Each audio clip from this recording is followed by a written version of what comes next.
फातिमा की रानी माँ, प्रभु यीशु की माँ, आसरा तू ही है माँ।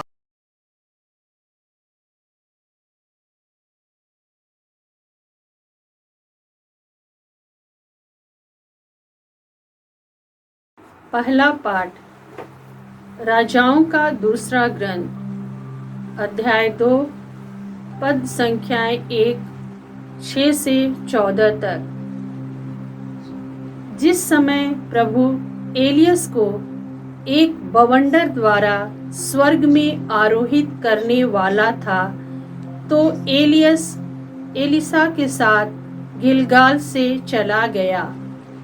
जब ये यरीहो पहुँचे तो एलियस ने एलिसा से कहा, तुम यहाँ रहो, क्योंकि प्रभु मुझे यरदन के तट पर भेज रहा है। उसने उत्तर दिया, जीवंत प्रभु और आपकी शपथ, मैं आपका साथ नहीं छोड़ूंगा। इसलिए दोनों आगे बढ़े। 50 नबी उनके पीछे हो लिए, और जब वे दोनों यरदन के तट पर रुक गए तो कुछ दूरी पर खड़े रहे। तब एलियस ने अपनी चादर ले ली और उसे लपेटकर पानी पर मारा। पानी विभाजित होकर दोनों ओर हट गया और वे सूखी भूमि पर नदी के उस पार गए। नदी पार करने के बाद एलियस ने एलिसा से कहा, मुझे बताओ कि तुमसे अलग किए जाने से पहले मैं तुम्हारे लिए क्या करूं? एलिसा ने उत्तर दिया, मुझे आपकी आध्यात्मिक शक्ति का दोहरा भाग प्राप्त हो। एलियस ने यह कहा, तुमने जो मांगा है वह आसान नहीं है। यदि तुम मुझे उस समय देखोगे जब मैं आरोहित कर लिया जाता हूँ, तो तुम्हारी प्रार्थना पूरी होगी। परंतु यदि तुम मुझे नहीं देखोगे तो तुम्हारी प्रार्थना पूरी नहीं होगी। ये बातें करते हुए आगे बढ़ ही रहे थे कि अचानक अग्निमय अश्वों सहित एक अग्निमय रथ ने आकर दोनों को अलग कर दिया और एलियस एक बवंडर द्वारा स्वर्ग में आरोहित कर लिया गया। एलिसा यह देखकर चिल्ला उठा, हे मेरे पिता, इस्राएल का रथ और उसके सारथी। जब एलियस उसकी आंखों में ओझल हो गया था, तो एलिसा ने अपने वस्त्र फाड़ डाले और एलियस की चादर को, जो उसके शरीर से गिर गई थी, उठाकर लौटा और यरदन के तट पर खड़ा रहा। वह एलियस की चादर को पानी पर मार कर बोल उठा, एलियस का प्रभु ईश्वर कहाँ है? उसने फिर चादर को पानी पर मारा और पानी विभाजित होकर दोनों ओर हट गया और एलिसा ने नदी को पार किया।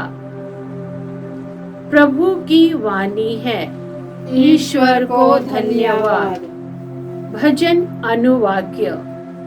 जो प्रभु पर भरोसा रखते हैं वे सब के सब साहस पूर्वक ढारस रखें। जो प्रभु पर भरोसा रखते हैं वे सब के सब साहस पूर्वक ढारस रखें। हे प्रभु, तेरी भलाई कितनी अपार है। तू अपने भक्तों के लिए कितना दयालु है। जो तेरी शरण में आते हैं तू उन्हें सबों के सामने आश्रय देता है। अनुवाक्य। जो प्रभु पर भरोसा रखते हैं वे सब के सब साहस पूर्वक ढारस रखें। जो प्रभु पर भरोसा रखते हैं वे सबके सब साहस पूर्वक ढारस रखें। तू उन्हें अपने साथ रखकर मनुष्यों के षड्यंत्रों से उनकी रक्षा करता है। तू उन्हें अपने तंबू में छिपाकर लोगों की निंदा से बचाता है। अनुवाक्य, जो प्रभु पर भरोसा रखते हैं वे सब के सब साहस पूर्वक ढारस रखें। जो प्रभु पर भरोसा रखते हैं वे सबके सब साहस पूर्वक ढारस रखें। हे धर्मियों, प्रभु को प्यार करो। वह अपने भक्तों की रक्षा करता है, किंतु वह घमंडियों को पूरा पूरा दंड देगा। अनुवाक्य, जो प्रभु पर भरोसा रखते हैं वे सब के सब साहस पूर्वक ढारस रखें। जो प्रभु पर भरोसा रखते हैं वे सबके सब साहस पूर्वक ढारस रखें। जय घोष, हालेलुया। प्रभु कहते हैं, यदि कोई मुझे प्यार करेगा तो वह मेरी शिक्षा पर चलेगा। मेरा पिता उसे प्यार करेगा और हम उसके पास आकर उसमें निवास करेंगे। हालेलुया। प्रभु आप लोगों के साथ हो और आपकी आत्मा के सतमती के अनुसार प्रभु यीशु ख्रिस्त का पवित्र सुसमाचार। हे प्रभु तेरी महिमा हो। अध्याय 6 1 से 6 और 16 से 18।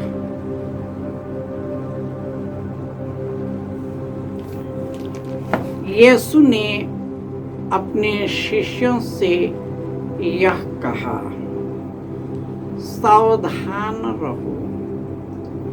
लोगों का ध्यान आकर्षित करने के लिए अपने धर्म कार्यों का प्रदर्शन न करो, नहीं तो तुम अपने स्वर्गीय पिता के पुरस्कार से वंचित रह जाओगे। जब तुम दान देते हो तो इसका ढिंढोरा नहीं पिटवाओ। ढोंगी सभागृहों और गलियों में ऐसा ही किया करते हैं, जिससे लोग उनकी प्रशंसा करें। मैं तुम लोगों से कहे देता हूँ, वे अपना पुरस्कार पा चुके हैं।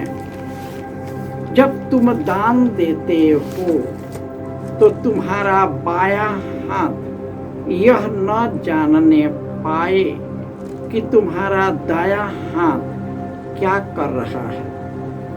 तुम्हारा दान गुप्त रहे और तुम्हारा पिता जो सब कुछ देखता है तुम्हें पुरस्कार देगा। ढोंगियों की तरह प्रार्थना नहीं करो। वे सभागृहों में और चौकों पर खड़ा होकर प्रार्थना करना पसंद करते हैं, जिससे लोग उन्हें देख सके। मैं तुम लोगों से कहे देता हूँ, वे अपना पुरस्कार पा चुके हैं। जब तुम प्रार्थना करते हो तो अपने कमरे में जाकर द्वार बंद कर लो और एकांत में अपने पिता से प्रार्थना करो। तुम्हारा पिता जो एकांत को भी देखता है तुम्हें पुरस्कार देगा।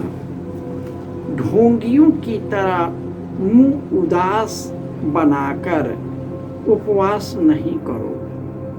वे अपना मुंह मलिन कर लेते, जिससे लोग यह समझ सके कि वे उपवास कर रहे हैं। मैं तुम लोगों से कहे देता हूँ, वे अपना पुरस्कार पा चुके हैं। जब तुम उपवास करते हो तो अपने सिर में तेल लगाओ और अपना मुंह धो लो, जिससे लोगों को नहीं, केवल तुम्हारे पिता को जो अदृश्य है यह पता चले कि तुम उपवास कर रहे हो। तुम्हारा पिता जो अदृश्य को भी देखता है तुम्हें पुरस्कार देगा। यह प्रभु का सुसमाचार है। हे क्रिस्त तेरी स्तुति हो। ख्रिस्त में प्यारे भाइयों और बहनों, ईश्वर की भलाई कितना अपार है।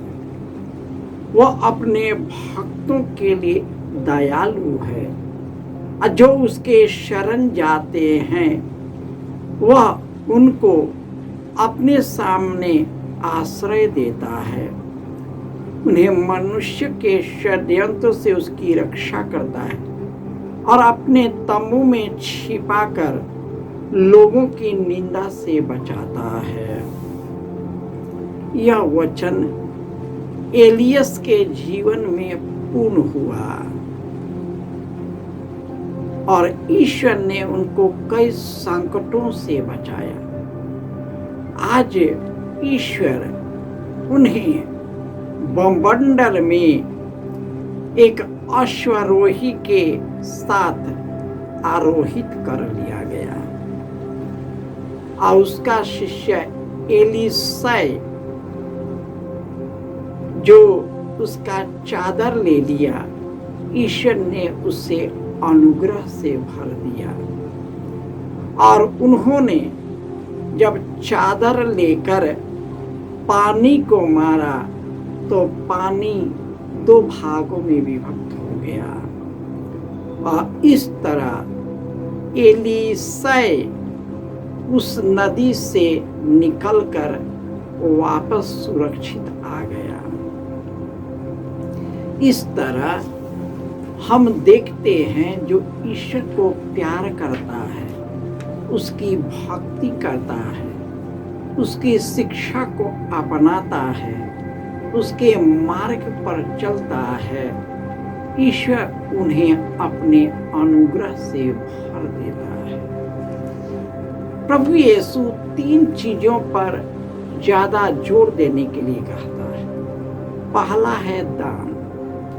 हमारा दान गुप्त रहे। प्रार्थना जब करते हैं तो हमारा हृदय और आत्मा ईश्वर से जुड़ना है, यीशु से जुड़ना है और इसके लिए एकांत की जरूरत है और ईश्वर हमें अनुग्रह से भर देता है। तीसरा है उपवास।